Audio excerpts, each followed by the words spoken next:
When Benjamin Franklin exited the Constitutional Convention, he was asked by a woman, "Sir, what have you given us?" His immediate response was, "A republic, ma'am, if you can keep it." Yet most Americans today have been persuaded that our nation's governmental system is a democracy and not a republic. The difference between these two is essential in understanding Americanism and the American system. Before we discuss political systems, however, it's helpful to address the confusion that has been spread about the political spectrum. Many have been led to believe that the political spectrum places groups such as communists on the far left, fascists or dictators on the far right, and political moderates or centrists in the middle. However, a more accurate political spectrum will show government having zero power on the far right to having 100% power on the far left. At the extreme right, there is no government. The extreme left features total government under such labels as communism, socialism, Nazism, fascism, princes, potentates, dictators, kings, any form of total government. Those who claim that Nazis and fascists are right-wing never define their terms. This amounts to spreading confusion. Toward the middle of the political spectrum can be found the type of government limited to its proper role of protecting the rights of the people. That's where the Constitution of the United States is. Those who advocate such a form of government are really constitutional moderates. So let's analyze the basic forms of government. They are monarchy or dictatorship ruled by one, oligarchy ruled by a few, democracy ruled by a majority, republic ruled by law, and anarchy, which is ruled by no one. In discussing these five, we'll see that they can be narrowed down to even fewer. Looking first at monarchy or dictatorship, this form of government doesn't really exist in the practical sense. It's always a group that puts one of its members up front. A king has his council of nobles or earls, and every dictator has his bureaucrats or commissars, the men behind the scenes. This isn't ruled by one, even though one person may be the visible leader. It's ruled by a group. So let's eliminate monarchy, dictatorship, because it never truly exists. Oligarchy, which is ruled by a group, is the most common form of government in all history. And it is the most common form of government today. Most of the nations of the world are ruled by a powerful few, and therefore oligarchy remains. At the other end, we find anarchy, which means without government. Some people have looked over history and found that many of its worst crimes were committed by governments. So they decided that having no government might be a good idea. But this is a mistake, because as the ancient Greeks stated, without law there can be no freedom. Our founding fathers agreed and held that some amount of government is a necessary force in any civilized, orderly society. In a state of anarchy, however, everyone has to guard life, liberty, and property, and the lives of family members. Everyone must be armed, and movement is severely restricted because one's property has to be protected at all times. Civilized people have always hired someone to do the guarding, a sheriff, a police force, or some branch of government. Once law enforcement was in place, the people were freer. They could leave their property, work in the fields, and so on. In short, the proper amount of government makes everyone freer. There are some who advocate anarchy, however, not because they want no government, but because they don't like what they have. They use anarchy as a tool for revolutionary change. The condition of anarchy is very much like a vacuum where something rushes in to fill it. These calculating anarchists work to break down the existing government with rioting, killing, looting, and terrorism. Tragically, the people living in such chaos often go to those best able to put an end to it and beg them to take over and restore order. And who is best able to put an end to the chaos? The very people who started it. The anarchists who created the problem then create a government run by them, an oligarchy, where they have total power. This is exactly what happened in Russia that led to Lenin taking total power, and in Germany where Hitler's brown shirts created the chaos that brought him to power. But anarchy isn't a stable form of government. It's a quick transition from something that exists to something desired by the power-hungry. It's a temporary condition, and because it isn't permanent, we eliminate it as well. The word democracy comes from two Greek words, demos, meaning people, and kratein, meaning to rule.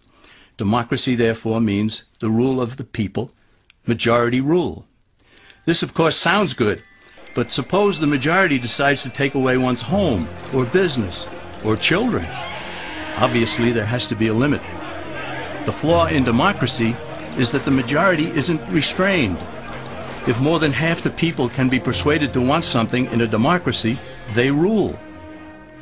What about republic?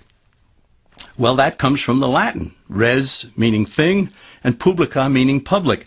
It means the public thing, the law.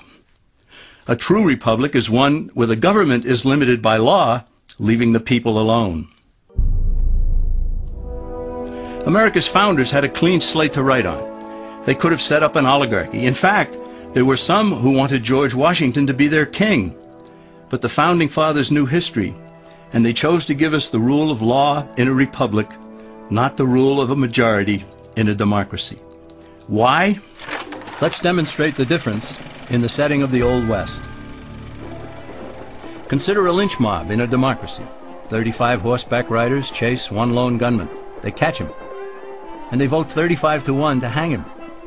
Democracy has triumphed, and there's one less gunman to contend with. Now consider the same scenario in a republic. The 35 horseback riders catch the gunman and vote 35-1 to hang him, but the sheriff arrives, and he says, "You can't kill him. He's got his right to a fair trial." So they take the gunman back to town. A jury of his peers is selected, and they hear the evidence and the defense, and they decide if he shall hang.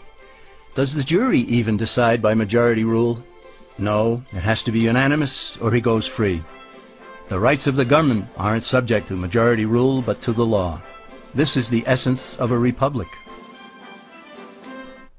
Many Americans would be surprised to learn that the word democracy does not appear in the Declaration of Independence or the U.S. Constitution, nor does it appear in any of the constitutions of the 50 states. The founders did everything they could to keep us from having a democracy.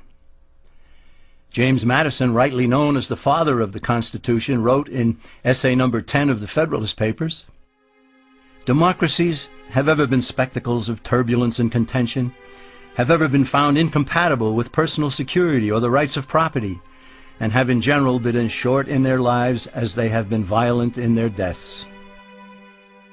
Alexander Hamilton agreed, and he stated, "We are a republican government. Real liberty is never found in despotism or in the extremes of democracy."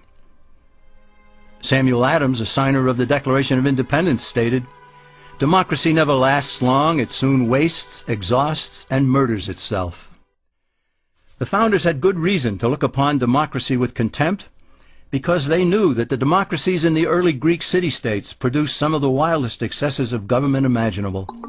In every case, they ended up with mob rule, then anarchy, and finally tyranny under an oligarchy. During that period in Greece, there was a man named Solon, who urged creation of a fixed body of law not subject to majority whims. But where the Greeks never adopted Solon's wise counsel, the Romans did. Based on what they knew of Solon's laws, they created the 12 tables of the Roman law, and in effect built a republic that limited government power and left the people alone. Since government was limited, the people were free to produce, with the understanding that they could keep the fruits of their labor. In time, Rome became wealthy and the envy of the world. In the midst of plenty, however, the Roman people forgot what freedom entailed.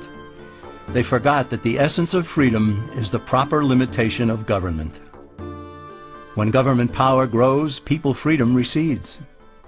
Once the Romans dropped their guard, power-seeking politicians began to exceed the powers granted them in the Roman Constitution.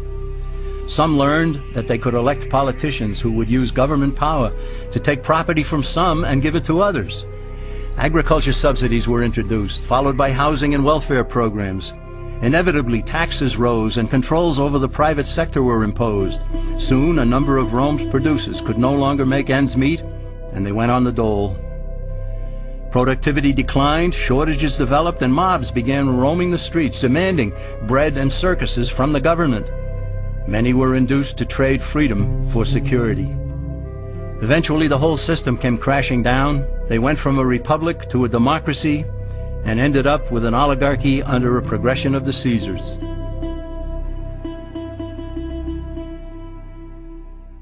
Thus, democracy itself is not a stable form of government. Instead, it is the gradual transition from limited government to the unlimited rule of an oligarchy. Knowing this, we as Americans are ultimately left with only two choices.